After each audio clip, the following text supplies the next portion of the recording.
You may have noticed something's different, right? Yep, the Grace-Filled Leader podcast is moving to different days of the week. Instead of publishing on Mondays and Fridays, I've decided to publish on Tuesdays and Wednesdays going forward. So hopefully this is not a big upset. I'm happy to hear any feedback you have. And actually, I would love it if you could bop over and just ask me any question that you want answered, maybe on the show, or content ideas that you have. I really would like to dig in a little bit more to be sure that I'm serving you all the best way that I can, looking ahead at the end of the year and going into 2024. So if you would do me a big, huge favor and go to gracefilledleader.com/contact and leave me either a voice recording on SpeakPipe or shoot me a quick email to ask me any question or give me any ideas that you have on topics you'd like to hear more about. That's gracefilledleader.com/contact. Hey, one more thing. Don't forget that November is birthday party month here in the Grace-Filled Leader podcast, and you need to get your name in the hat for our birthday drawing. You could win a beautiful 2024 dream planner with all of the extras. This is a $65 value that could be all yours just by leaving a 5-star rating and written review on Apple Podcasts or sharing the show with a friend and then posting a screenshot of your review or share in the Facebook community or to me via email. And if you do both, you can get 2 chances to win. So be sure to post those reviews, people. Now, on to the meat of the matter. Welcome to the Grace-Filled Leader podcast. Do you want better work-life balance? Do you get stuck in patterns of perfectionism and people-pleasing?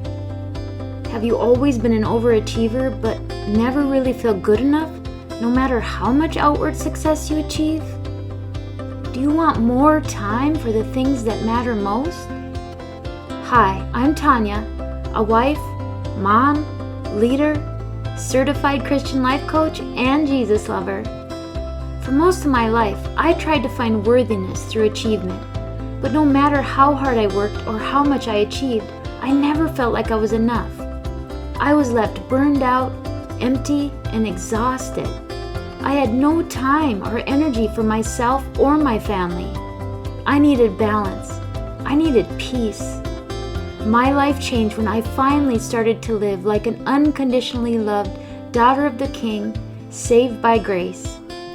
This faith-led podcast will teach you time management, self-care routines, and practical leadership strategies to help you navigate life and leadership. If you're ready to become fueled by grace and free from people-pleasing, if you're ready to multiply your time and impact as a Christian woman in leadership, this podcast is for you. Unbutton your blazers and roll up your sleeves, sister friends. It's time to get after it. So those of you who know me personally know that I cry very easily when it comes to things that I'm passionate about or people that I care about. I think that's just part of who I am. I wear my heart on my sleeve, I guess. I like to think it's more about loving people deeply and being authentically compassionate. That being said, I also have a history of being emotionally triggered by some of my vulnerabilities. If I felt self-doubt, fear, or criticism, I struggled to control my emotions. And I'm still not immune, but I have seen a big transformation in this area. As you might expect, along with that, I've seen a lot of growth in my emotional intelligence. I also have a better understanding of what emotional intelligence is. If you haven't already, have a listen to episode number 82 to hear more about that and how essential it is in effective leadership. But for today's podcast, I wanted to dive a little deeper into more of the personal aspects of emotional intelligence and the journey that I've been on. I see now that it is not a coincidence that I've realized growth in the area of emotional intelligence, but rather a result of the freedom that I have found. This freedom has come about because God has grown my understanding of who I am in Him, and He's shown me victory in the area of people-pleasing and approval-seeking. Because I'm not so emotionally attached to the opinions of others, I no longer find myself quite as often being taken over by my emotions that are grounded in my insecurities. It's not that I don't feel my feelings, but I try to see my emotions more as symptoms or information pointing towards something deeper.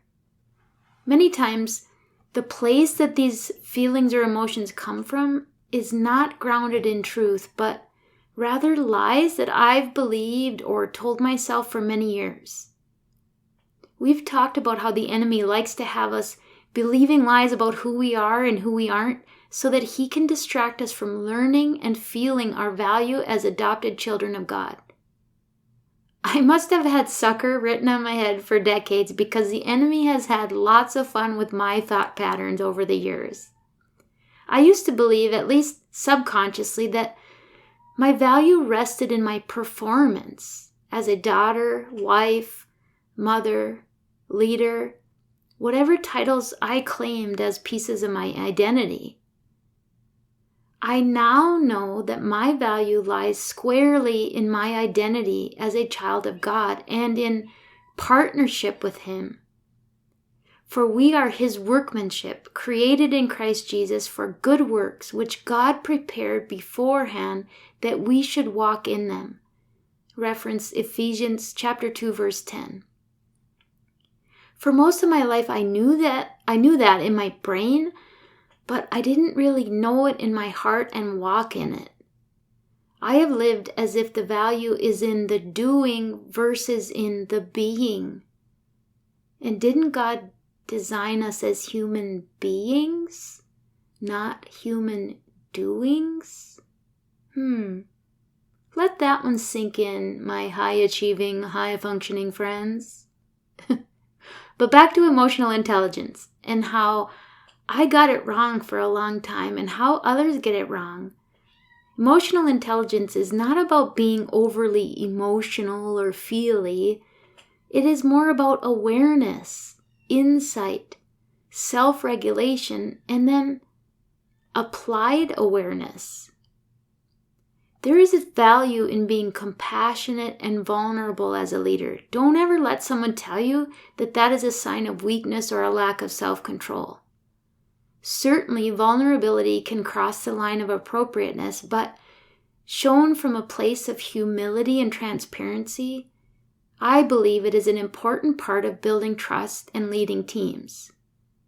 As someone who is very high on the feeler scale of personality assessments, I can tell you that has been one of my greatest strengths as a leader, but it can come at a cost, and it does require a lot of self-awareness to avoid the blind spots that also come with it.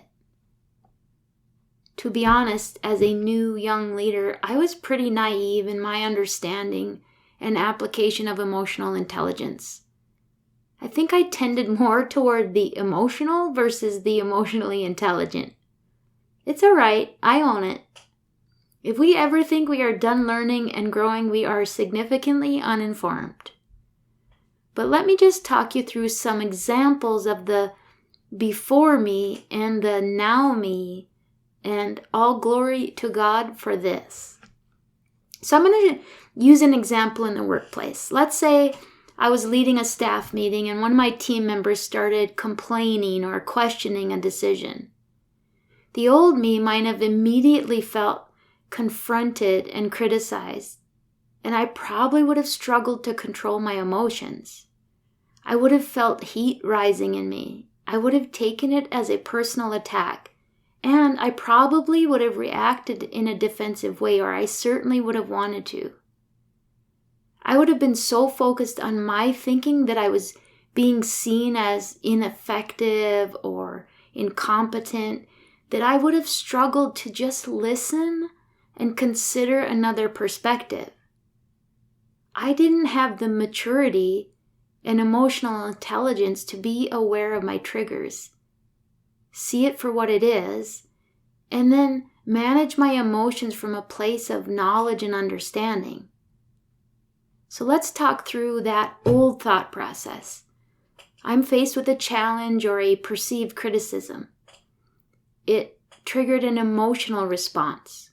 What was that emotion? Possibly anger, or probably more likely for me, fear and feelings of inadequacy. So what thought was causing me to feel fearful or inadequate? Well, I thought that I would only be thought of as a good leader if I made decisions that made people happy. I thought that my value as a person was based in the approval of my team members. I was afraid that they would see me as a bad leader. The lie in there is that my value lies in the opinion and approval of others. The lie is that I am not enough and that I don't belong in this role. Now, let's play that same scenario today. I might still feel challenged or criticized, and I might feel an emotional response inside, but it is more quickly put into check. Here's how it looks. I feel emotion arising. I maybe start to feel anger or fear and insecurity rise up, but wait, where is that coming from? Is it coming from a place? Well, yes, it's coming from a place of pride and kind of idolatry. I want to be seen as a good leader. I am attaching my personal value to the opinions of others. But is this where God tells me my values lie? Or my value lies? And did God give me this opportunity to lead people? And doesn't He say that He will equip us for the work He has designed for us? Yes. And is this person even challenging me personally? Or are they just giving honest feedback about the situation? Don't I want to create a culture where people feel safe to share their concerns? Of course I do. And to go a step further, what are the feelings that other person might be having that are affecting their perception and their response to the situation? Maybe this is a significant change and this person struggles with change because they fear the unknown. Maybe they are fearful or upset because they haven't gotten adequate or clear communication. Maybe they interpreted something different than intended and I need to clarify. Or maybe they have a valid point that I hadn't previously considered. What can I learn from this, and how can I respond in a way that shows that I am hearing them and valuing their perspective while also managing my own emotions? I consider, how can I reassure them in this situation, or what do I need to reconsider? Is there something I need to own and show humility for? I'm no longer as apt to connect that sort of exchange with my value as a human being. It may be an opportunity for growth and learning, but I now can see it as an opportunity instead of something that will leave me perseverating and questioning myself and my value. Hopefully, I have also served another human being by helping them to understand that I value them and their input, even if it is a perspective that's different than my own. Now, let's be real. I am very, very, very far from perfect. I succumb to my humanness and my emotions sometimes. And certain situations and relationships are stronger triggers than others, but I do see progress. And hey, progress is progress. God is doing great things in my life. He is faithful and creative in the ways He chooses to grow us, right? I am now excited and anticipatory for what He has in store for me. I may not know, but I know that He knows, and that is enough for me. That right there is huge progress. To be able to sit more comfortably in the unknown because I trust His knowing.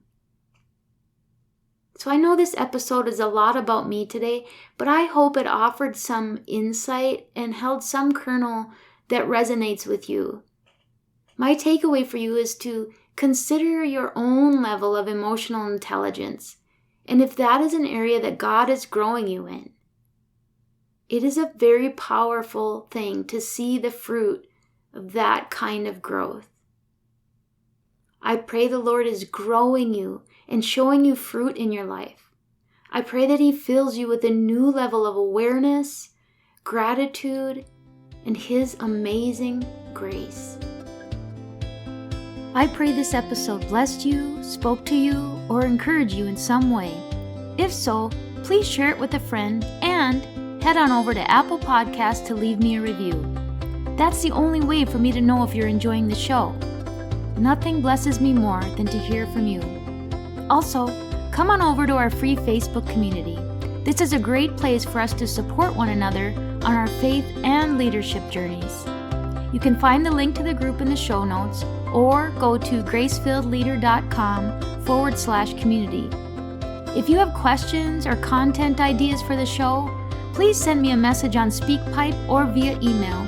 Go to gracefilledleader.com/contact and leave a written or voice recorded message. I would love to know how I can best serve you on the podcast. Now to Him who can do immeasurably more than we can ask or imagine, according to His power that is at work within us. Ephesians 3, verse 20. Until next time, my friends, God bless.